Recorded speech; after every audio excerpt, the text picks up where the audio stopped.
Bom dia, Anita Franklin e bem-vindo na meu YouTube channel.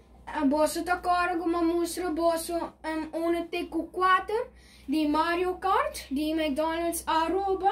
Well, eu também mostro bosso 5 TQ8.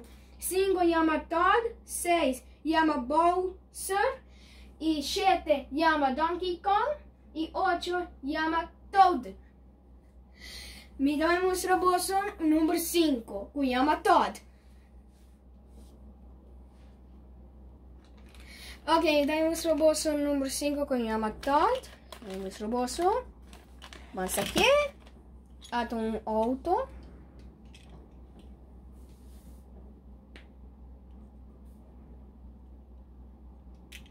Me dão stickers também, que eu posso decorar o auto com bosso aqui.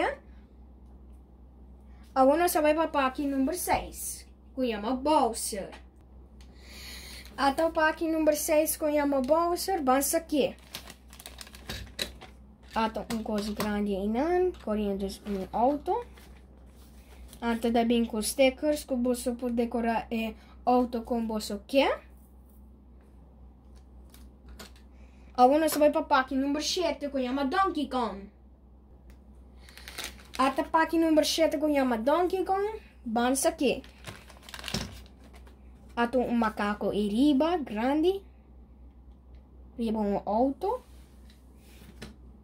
E também com stickers, você pode decorar o auto com você quer.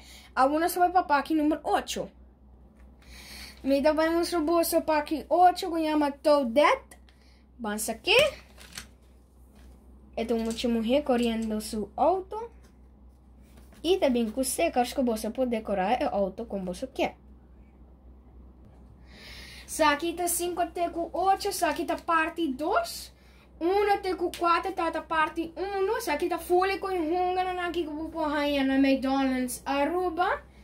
Danke para o meu vídeo, like e share e subscribe. Danke, passa um doce dia.